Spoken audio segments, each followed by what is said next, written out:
wanted to talk about in this session was the differences and understanding those differences between modularity and granularity. And we'll dive into each of those in quite a bit of detail. So let me define each of these first, because the talk really is divided into two main parts about modularity and granularity. But I am going to define modularity as the breaking apart of systems into separate parts. That's modularity, moving, for example, to a distributed architecture like microservices. Granularity is all about the size of those parts. And so these are two entirely different things.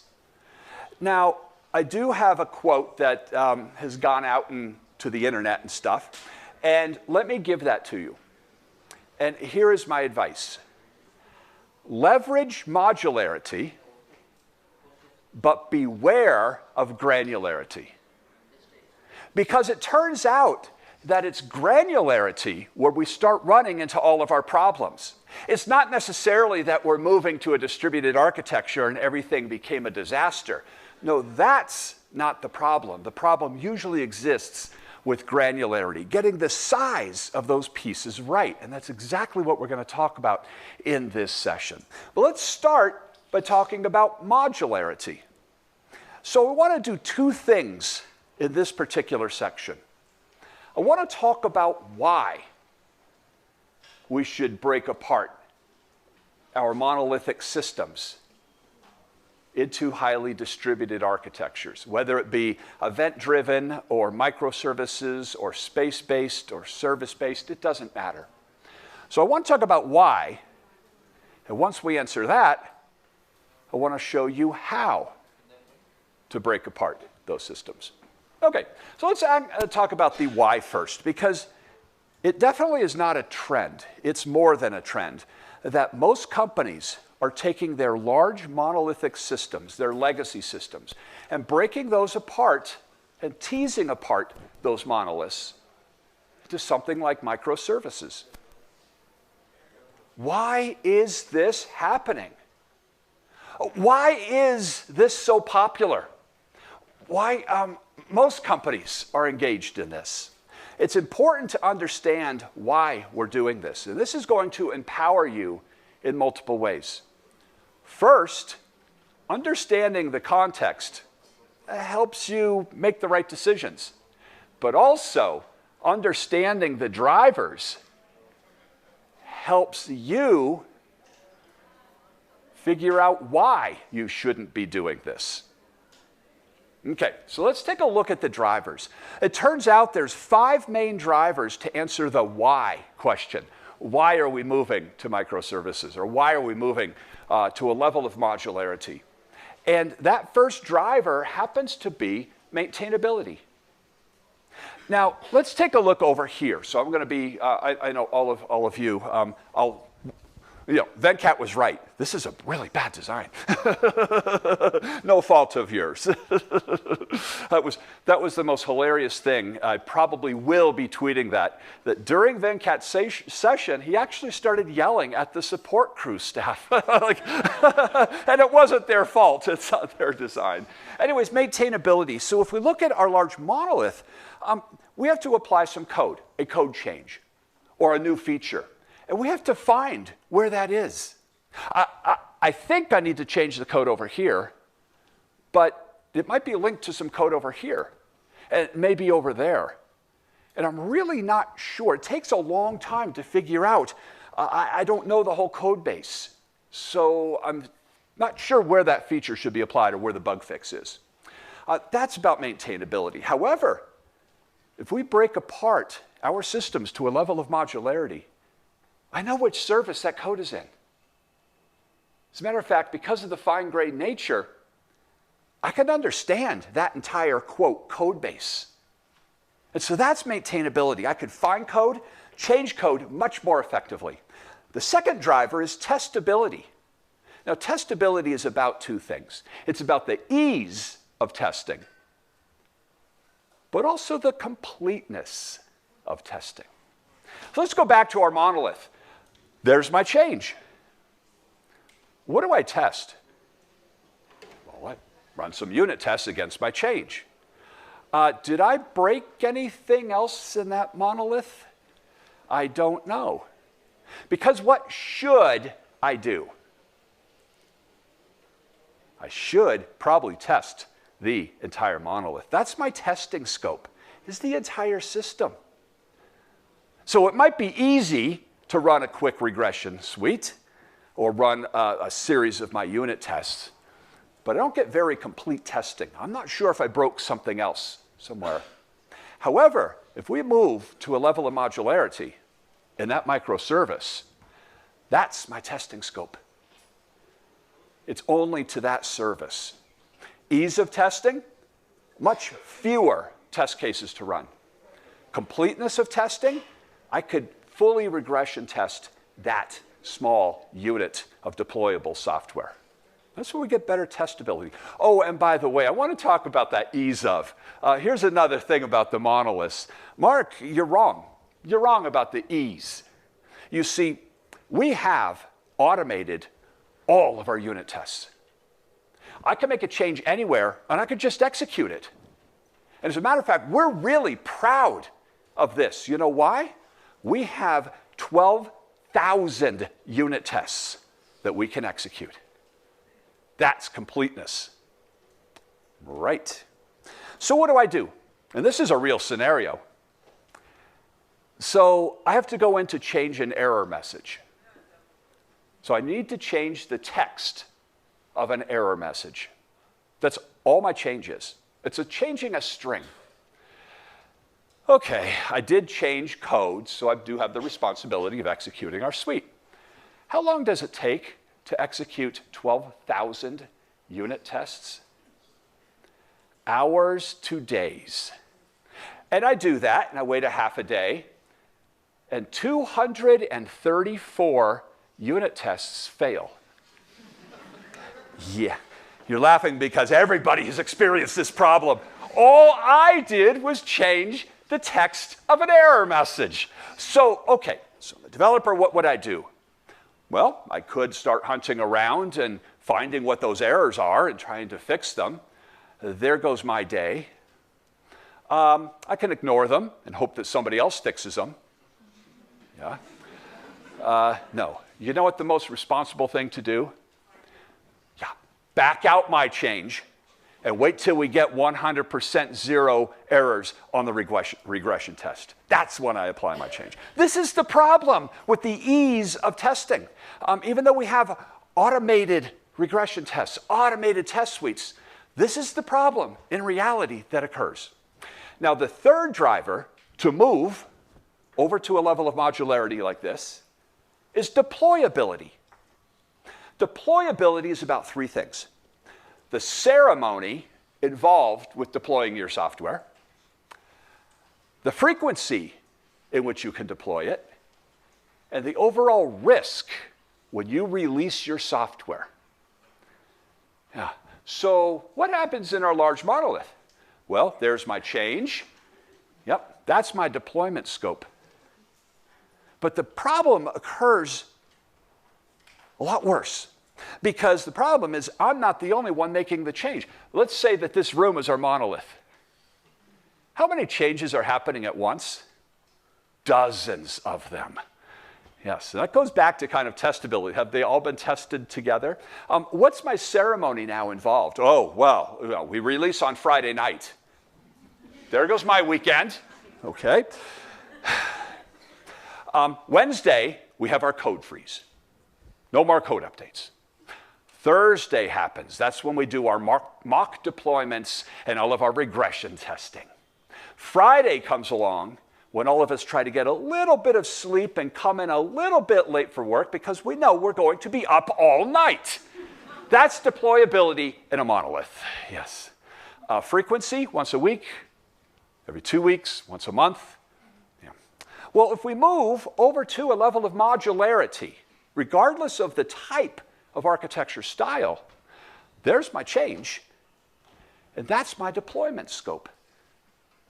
My risk is a lot less. Oh, I could break something, certainly, but what's the overall risk when I do deploy my software? I'm impacting that one function right there, that single purpose function. Also, what's the ceremony? Oh, let's see. It is 12:20. Let me execute a script. Go. Wait for it. Got a green light on my test. And boom, we're in prod. That's the ceremony with the service. Frequency, daily. All right, now those three all spell agility, the ability to respond quickly to change. That's one of the benefits we get and the reasons why we sometimes move over to a level of modularity. But there's a couple of other operational ones. The first is scalability. Oh, we could scale out our monolith, sure. But the problem is it's expensive, it's slow, and we're scaling out 100% of that functionality. Reporting, admin functionality, all sorts of stuff that doesn't need to scale. But when we move to a level of modularity, another one of the why questions, now we have function level scalability. A lot less cost, a lot more effective, and I'm only scaling those parts of the system that need to scale. There's another aspect of scalability here, and that is mean time to start, MTTS. We need another instance of our app, our monolith. How long does that take to start up? 15 minutes? It's in minutes, everyone. What's my mean time to start in a small, single-purpose service? Hundreds of milliseconds. It's a big difference when we start talking about scalability, especially in terms of on-demand scalability, when we need those features. And there is one final main driver, and that, oh, and by the way, that's the only functionality we're actually scaling. Yeah. But there is one other driver, and that is of availability in terms of fault tolerance. So let's go back to our monolith. What happens if all of a sudden I run out of threads in that particular code? Which, by the way, is a lot of times easy to do. Well, what happens to that actual application? The entire thing comes down for minutes at a time. But what happens over here? That same exact code still has that error. What happens? Yep, I run out of threads, and guess what? That service fails. That function fails. Everything else is still operational. It's a good way to actually define what fault tolerance actually means. Now, so here's a good question. Why are you moving to microservices? Is it because of agility? Is it because of scalability? Fault tolerance? Those are its superpowers. As a matter of fact, these are the superpowers of most distributed architectures. Well, Mark, we have a back-end settlement system, and we don't change it often, and it's all back-end functionality, largely driven by batch processing. Oh, so do you need maintainability, testability, deployability? Well, no, I just told you we don't change it much. Oh, does it need to scale? No, it's all back-end. But what about fault tolerance? Now, it does crash sometimes, and we just restart it, rerun. It's got recoverability, whatever. Well, if that's your use case, why are you breaking that system apart? It's an interesting question, isn't it? Understanding these core drivers actually allow all of you in this room to actually challenge a business stakeholder, a business sponsor, a business user, a product owner, in terms of why. Now, I wouldn't go to your product owner and say, listen, I went to GIDS, I found out that there's 5 main drivers. We don't have any of these. This is a waste. This is silly. Yeah, that's not the right approach. Here's the right approach. Armed with this knowledge now, you can go to your product owner and say, I'm just wondering, why are we going through this very disruptive effort to move to a distributed architecture? Why are we breaking apart our legacy system? And ask it that way. Because then your product owner goes,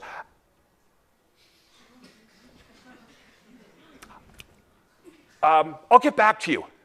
And then the product owner goes to the business sponsor and says, hey, why are we doing this? And it could stop an effort that probably shouldn't happen. And so that's the why piece of there.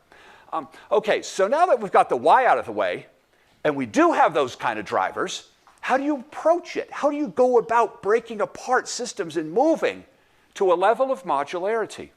Well, let me show you a flow chart that Neil Ford and I created. So can you justify modularity? Can you justify breaking apart our system?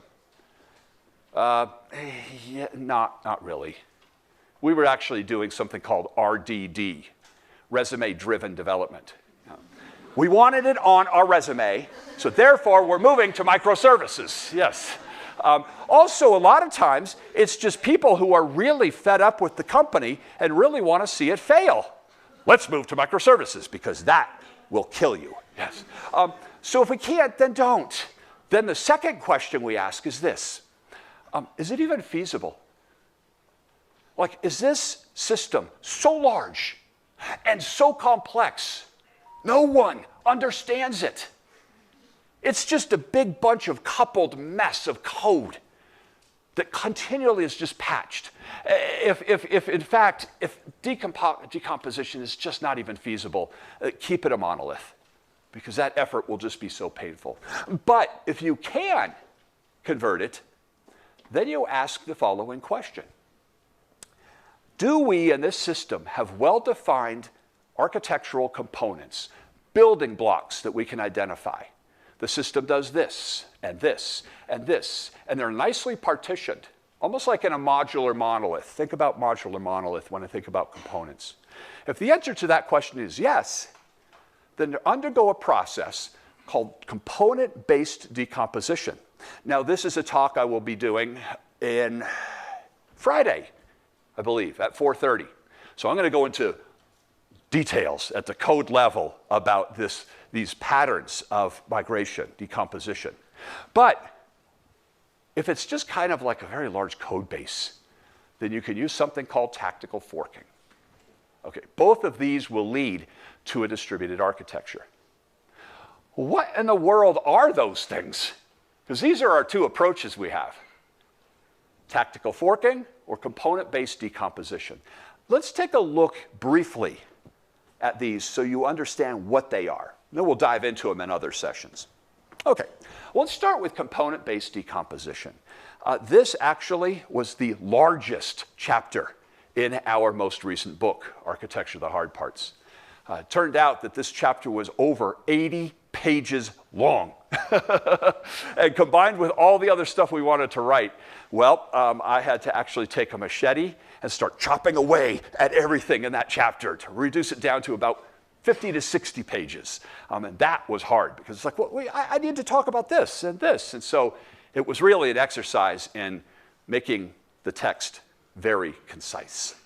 But what this involves is a series of controlled, iterative refactorings, patterns that we can continually improve and kind of massage all of our components and then start extracting those components out and forming services. We start kind of by identifying and sizing components. We do something called flattening, which I'm going to get into on Friday. It is Friday. We kind of gather some common components together. We flatten them then. We find dependencies, start forming groupings, and finally, create services. This is all about extracting components out of our monolith to form separately deployed units of software. Let me show you an example of what this would look like. So here's our original application. Well, we've got a lot of mess in here. We've got components that are big, like this reporting one here. That one's huge. For those of you who can't see it, it's big. But we also have components that are sitting on top of components and subcomponents. And this is a mess. So the first thing we do is we flatten all of those. We start refining our components into things that could be candidate services. Well, once we do that, we form some groupings of those components into domains. This is almost, by the way, in a legacy system. And if you do attend this session, you will see this on Friday. It essentially is taking a legacy system, and are you ready? Through these patterns, doing domain-driven design in reverse. Because a lot of systems that we have to migrate were written way before domain-driven design even was a thought in Eric Evans' eye. So we're able, through these patterns, to actually reverse that process and come up with a clean architecture. And then we extract all those component domains into domain services. Like I said, this is just 2 minutes of what will be an hour. Okay, so that's one process. Low risk, controlled refactorings, but it's slow. It takes a while to get there. What if we don't have a lot of time? That's when we use tactical forking. Let me show you tactical forking approach.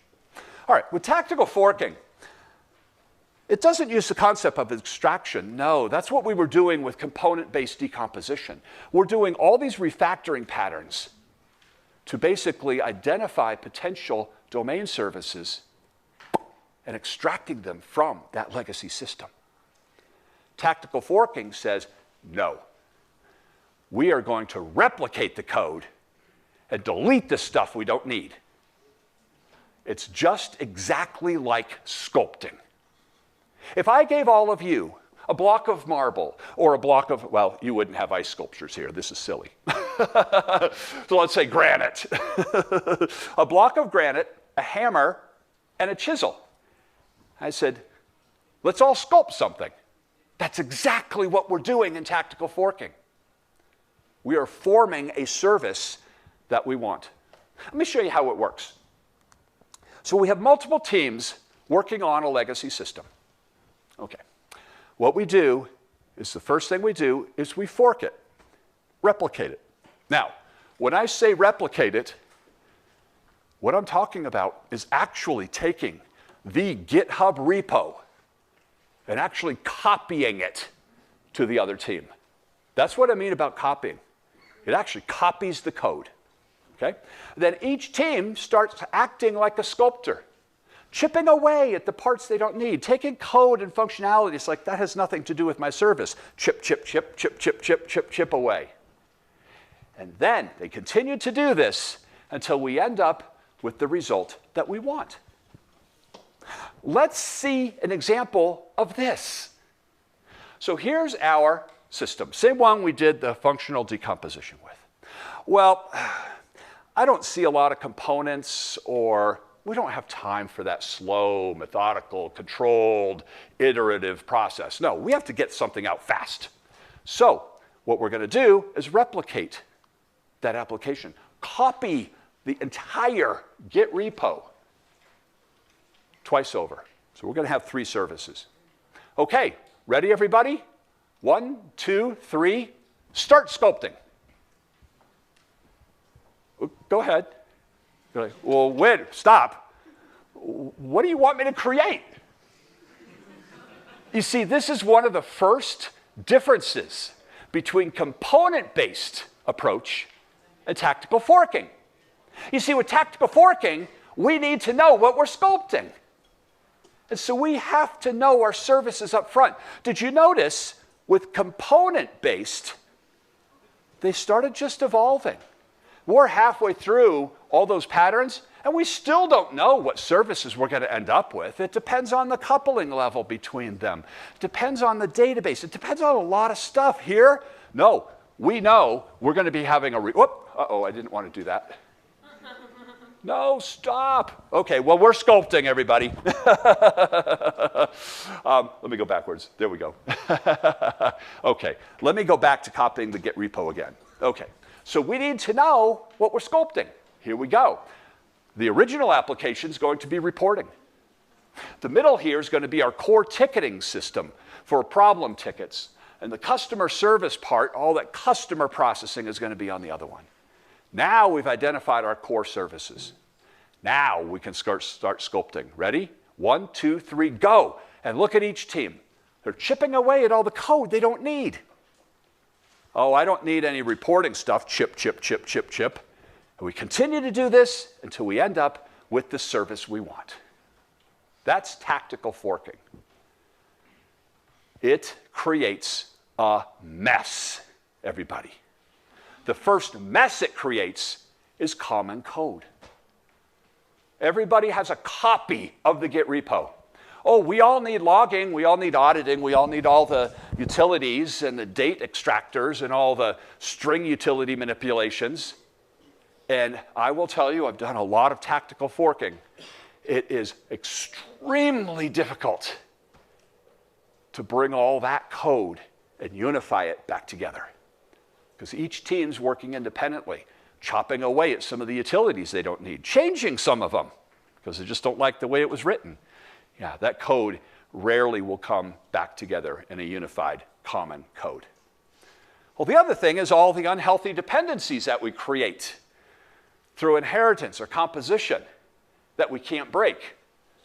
Because this is so fast, we just say, yeah, just leave that. We end up with all this code we have to maintain. It ends up really a mess. But it is fast. So there's your two choices. Okay, so that's two approaches for the how piece. Okay, well, since we only have an hour, let's see the difference between what we just looked at and granularity. Because right now, what we did was we started chipping away. We started identifying components that could be services.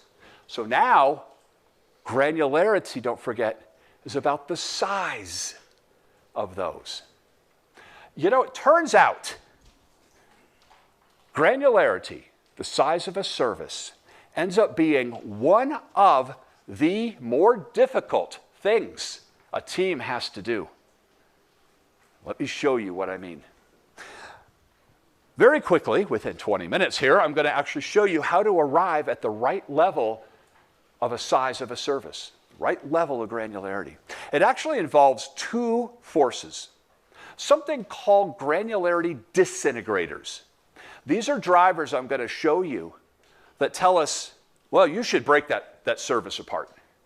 But it has to be balanced with granularity integrators. Those drivers that say, not so fast. I think we should keep the service together. Let's take a look at these drivers, and we're going to start with disintegrators. When should I break a service apart? I think that service is too big. I think it's just right. No, it's too big. Let's break it apart. No, I don't think we should. Oh boy. Let me avoid weeks of frustration for you by showing you this. Okay, so the first one I'm going to show you 5, but the first one happens to be service functionality. What is the service doing? Generally, what we want to strive for is single purpose. And this is all about SRP, single responsibility principle. It actually happens to be the S in solid from Clean Architecture from Bob Martin. Let me show you why it doesn't work. Okay. It also has to do with cohesion, the degree and manner to which the functions of a service interrelate. What does a service do? Oh, it does notification and reporting. Those aren't cohesive. Those are two entirely different things. That's where it gets most of its grounding. So let's use real examples here. Here's a notification service, a type of service almost 80% of all business applications have. We notify our customers through email, texting, and postal letter. Yet we still send out letters, believe it or not. Okay, well, I've just created a single notification service that has all three of those types of notification. Should this be one service? Or should that be 3 services? Which one of these is single purpose? Is the act of notifying a customer single responsibility? Or is the act of notifying a customer through SMS single responsibility? Quick show of hands. Who thinks that you would keep a single service, notification? That's the single responsibility. Woo, okay. Show of hands. Who thinks you would split it apart? No, emailing is single purpose. Amazing. Okay, amazing. You know, I do this query, I don't know, probably about 10 times a month. And you know what it always comes out to? About 50-50. Half of you would say, notification service, single purpose, we're going with that. Almost half of you, which was pretty close in this room, say, nope, all 3 of those are single purpose. You see the problem with SRP, single responsibility principle. It's subjective. Your opinion is to keep it 1. Your opinion is to break it apart. Who's right? This is what causes a lot of churn, a lot of arguments. No, there's not arguments. Heated debates within your team. Yes. Did you have a question up there? Yeah, I don't think we're asking the right question. We're asking from a technical perspective, should they be similar or different? The question we should ask is, what are we doing when we notify them? Let's split it to a notification of order placed service versus a notification of overdue balance. So very good point. So we're going to look at technical drivers. But yet another layer of the onion we could add on top of this is the domain aspect. Is the act of notifying a customer in our system any domain, or notifying them that their order is on the way, versus that notifying them that we're closed next week? What? Yeah, so it's a good point. That is another layer upon which we have a judgment on. Yep, and that could actually be another disintegration driver or integration driver. So good point. Okay, so you can see the problem. It's too subjective, but sometimes this does work. Let's look at another kind of service. So this is a customer service for those who can't see because of this lovely podium here. Customer service. It does 3 things. It manages all the information about our profile. It manages all the preferences in the website. And also, it manages all the comments that I post on this website about the products or services and what I think about them. Interesting. Single service or 3? Now here, I will tell you, we continue to do queries on this. And you know what it ends up with? 80% of you would say, yeah, that's really 3 services. Those are really doing 3 entirely separate things. But here's the problem. 20% of you would still say, nope, should keep it 1 service. It's 1 single thing, information about a customer. I want all those together. It's still subjective, but we're getting closer. Okay, well, this is not going to work, is it? We can see exactly why distributed architecture is so hard, because of these kind of decisions. So let's look at 4 other drivers that can help us make this decision that are less subjective. As a matter of fact, they're not subjective, they're objective. I can demonstrate with measurements. And the first of those is code volatility. Now, code volatility is the rate of change of areas of that service that happens to have a lot more code change. Very similar to volatility-based decomposition. Let's go back to our notification service. Now, half the team thinks they should break it apart, half the team doesn't, and now we're not eating lunch together. Okay. Something I could actually go into Git, execute 2 commands, and measure is the rate of change of the code in here. And I do that, and here's what I find. The code for texting and email rarely change. As a matter of fact, it hasn't changed in 6 months. But the code in letter changes all the time, weekly on average. Why? Because all the postal letters that we send out to everybody, all our customers, are all manifested, represented through class files. And the legal team loves to constantly change the wording. Yes. Ever hear of domain or data-driven architecture? Yes. Anyways, but we don't have time to do that. So what happens if I make a change to another letter? What do I have to test? I have to test texting and email. That's my testing scope. It's the entire service. And so the point is, what do I have to deploy? The entire service. So while I'm deploying, texting and email are unavailable. Those are the things we really need, especially for multi-factor authentication. So you can see the problem. Well, if we were to break this apart into two services, electronic notification, which includes SMS and email, and a separate service for letter, the code in that one service rarely changes. Letter changes constantly. Smaller testing scope, less deployment risk, and, are you ready? Here's the best part. SMS texting and email are running all the time. I could deploy a letter anytime during the day because I'm not impacting anything anymore. Yeah, this is a good driver and something we can measure. This is not just an opinion. This is something I can actually track and measure. Okay, the third one happens to be scalability and throughput, something else I can measure. Let's go back to our notification service. So I measure the throughput, and here's what I find. On average, we send 220,000 SMS texts a minute, about 500 emails, and on average, 1 letter a minute.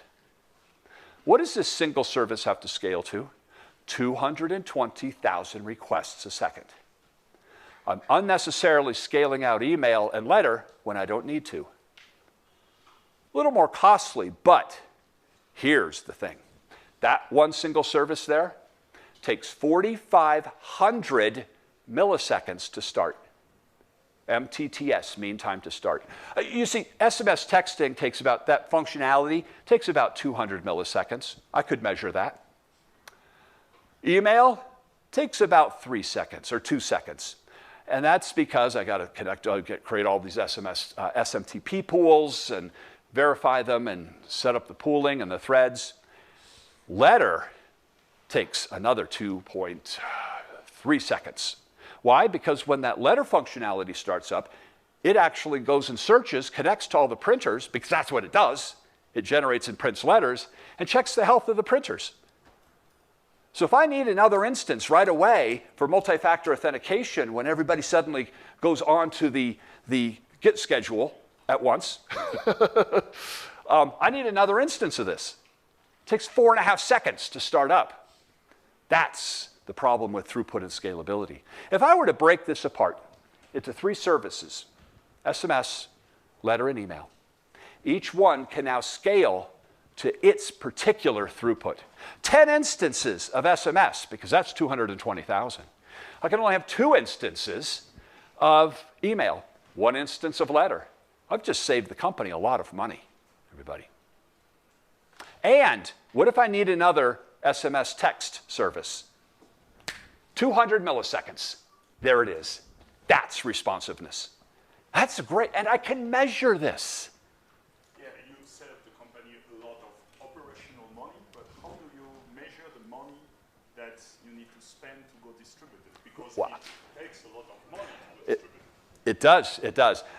The saving money piece is not a huge argument, but it also depends on the type of deployment environment we're in. Cloud-based, on-prem, multiple instances of this unnecessarily are a lot larger.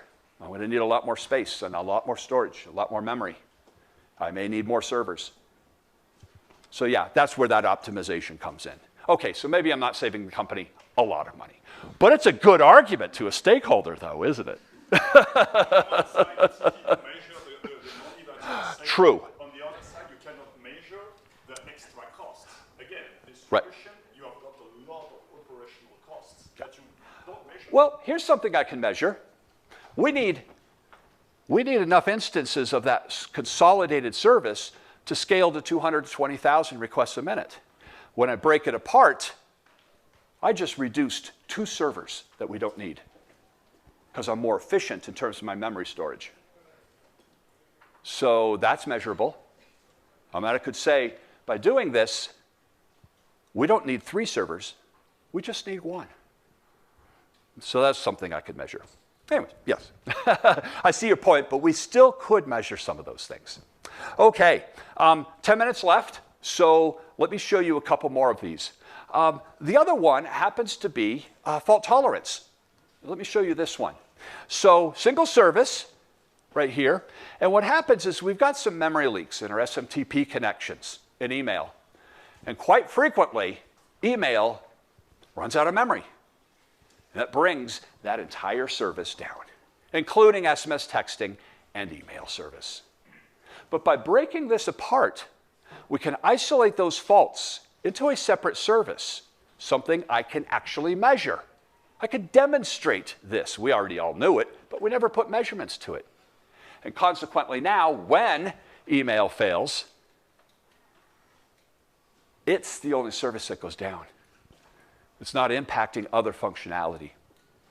Okay, and there's a final disintegration driver, and that happens to be security, access control. I'm going to go to a different example. Let's say that I have a profile service or a customer service, and it manages 2 things. The customer profile information, my name and address and all that kind of stuff, but also my credit card info. Well, I want that credit card info, both are secure, PII, PCI, but I want the credit card info to really be secure. So, is there a possibility that a request could come into that service and, although it shouldn't, gain access to credit card info because the functionality is going out to the enclave? No, it's not possible. Why? Because I'm a really good developer. And my code is tight. Of course it's possible. Yes, I am in. That request is in that service because it's performing both of those functions. However, if I break that service apart into its 2 separate concerns, because that concern is access control, that access control is now outside of that service and in an API gateway where it actually does belong. It never even gets to the code. Okay, so those are 5 main disintegration drivers. But they need to be balanced with granularity integrators. Those were good arguments, things we can measure to say, this is good guidance to know when I should break apart a service. 11 years ago, well, I think 10 years ago, Sam Newman wrote the book Building Microservices, and he had some really good advice. And his advice was this: start out more coarse-grained with your services and only move to fine-grained as you learn more about them. Well, great advice. Great advice. The problem is Sam never told us what it means to learn about a service. This is learning about a service. Yes. Having a purpose to break it apart. But we shouldn't always just focus on breaking it apart. Maybe we should take smaller services and put them back together. 3 drivers within integration, integrating those services. And the first is transactions. If I broke apart a service here, let's say I have a profile service, and also I broke apart a password service. And I did it for a variety of those disintegration drivers. We all measured it and we all agreed. The problem is, what happens when I go to register a new customer? I enter all my profile info, security info, and it gets accepted by the profile service. Profile service says, oh yeah, profile information's mine. It does inserts into its tables. This is the security info's not. I don't know what to do with this. So it encrypts it, and so it's already encrypted, sends it over to the password service. Password service now does its tokenizing, all the stuff it does to make sure no one can get to that password information or hints or clues. However, that's how microservices works. We broke it apart. We had good reasons to. But we no longer have a database transaction. We no longer have high data integrity and consistency. And if it's a requirement that we can never, ever have an entry in the password table that's not in the profile or vice versa, what it means is transactions are more important than whatever we decided, code volatility or access control. What it means is we have good reasons to break it apart, but we should reconsolidate those so that we actually can do rollbacks and commits now and have that data integrity. So you see, one of the drivers, or one of the impacts of breaking apart services is data integrity and data consistency. So we've seen our first one. The second one also involves data. And that happens to be the amount of data dependencies we have. And let me show you what I mean. Okay, so here's our single service. It has three functions, A, B, and C. And it also has its own data. Nice, well-formed, bounded context. It owns that data. But we look at those disintegration drivers and we say, yeah, we should break that apart into three services. Do you all agree? Yeah, we should really break it apart. Okay, good. You know what's interesting? We all focus on functionality. We never think about data. Because now I'm in a data sharing mode. I've got to form bounded context again. So let's do that. It's not that difficult. So the owner of a particular table to form a bounded context is the one who writes to that table. That's who owns that data. Well, turns out that function A owns and writes to tables 1, 2, 4, and 6. Okay. But it also needs to do reads from table 5. Okay. Function B writes to table 3. It's the only one, so it owns it, but also needs to do reads from tables 2 and 5. Function C owns table 5, but needs to do reads from tables 1, 2, and 3. Okay, the owner is the one who writes to the table. That's what forms the bounded context. Okay, so let's do that. Service A, which used to be function A, let's move tables 1, 2, 4, and 6 over to that bounded context. Good, nice tight ownership. Let's see, function B is table 3, that moves to service B, and 5 goes to service C. Okay, so we reassign all those, create those schemas. That's not difficult. Oh, but wait, we're not done, are we? Yeah, that part was easy. But now, wait, function A needs to read from table 5. Function B, which is now service B, needs to read from 2 and 4.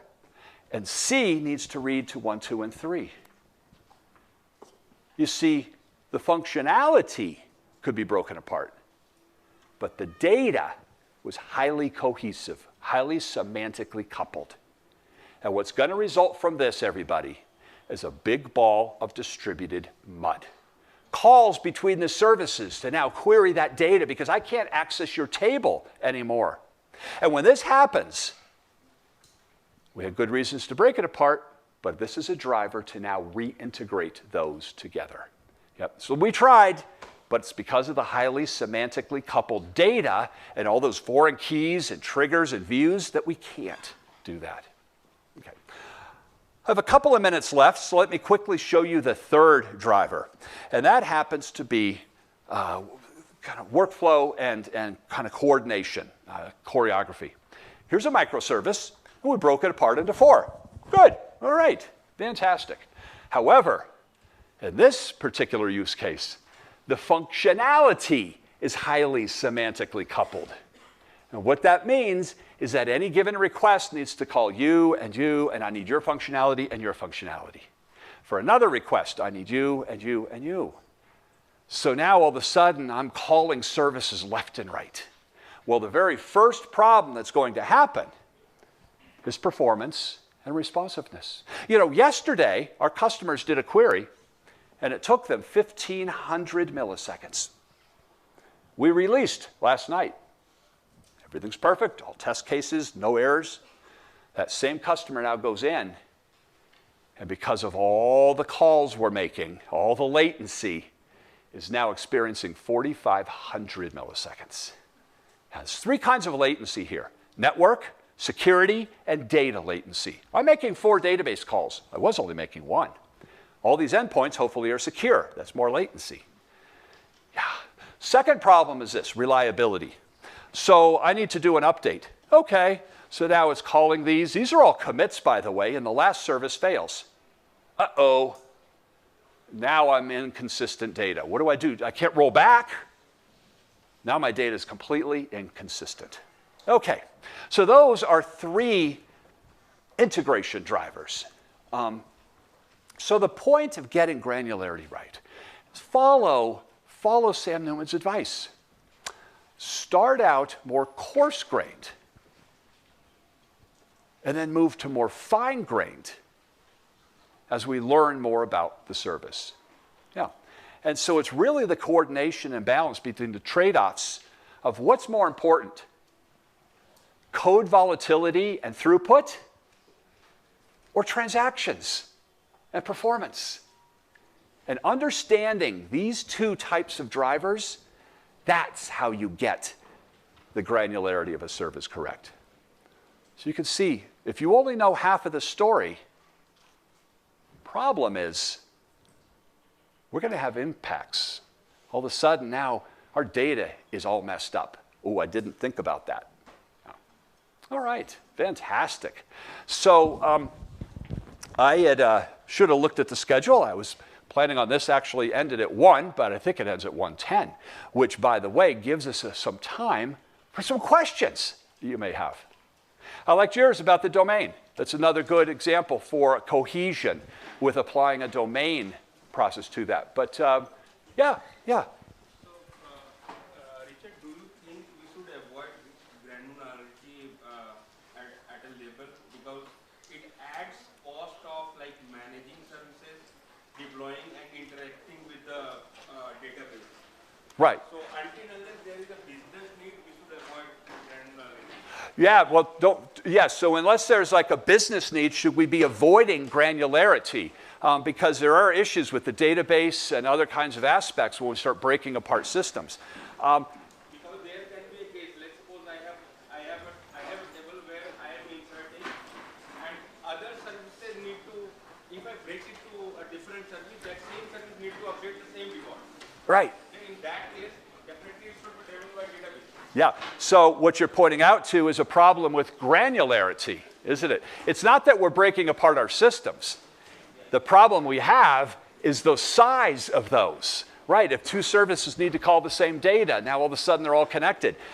This is where we run into trouble, yes. And so these are some guidelines. These are some good kind of use cases. But the data integration is yet another integration driver.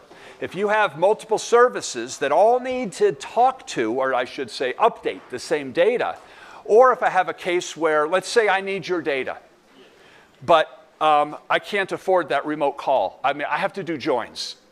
Yeah, that's an integration driver. You got it. Yeah, exactly. This is a really good question, because what you're thinking about are the trade-offs of breaking it apart. Yeah, but what about the data? But what about connecting these 2? What about the fact that they're in two different availability zones? Yeah, those are all the things to think about when you start breaking apart the service. But you can still move to a distributed architecture. Therein lies that quote: embrace modularity, breaking apart systems, better agility, better fault tolerance, better scalability, but be cautious of granularity. The size of those, that's where we run into trouble. Yeah. We have encountered it so many times in our application, and we have avoided this. What we do rather is we rely on queuing mechanism. Yeah. Other than creating a different service altogether. Oh, Unless it's necessarily needed. yes, exactly. So, I do hope that you will be in the main hall at 3 o'clock, because I talk about that. Yes. Good. I remember that. All right, excellent. So, One quick question yeah. on the orchestration, when you were talking about that merging the microservices into one if it's needed due to the orchestration. Yes. Well, in that case, what would be your guidance It does. might be merging multiple domains into Yeah. one, and you ending up again with the not exact monolith, but a mini monolith Sure. system in a way. Exactly. Is there any guidelines or any You bet. So what you've identified with so the question is, but if you've got services and you need to start orchestrating them, is there any guideline with that? I mean, could you talk to me about that? That is absolutely an integration driver. It's yet another integration driver. Think about this. We do domain-driven design.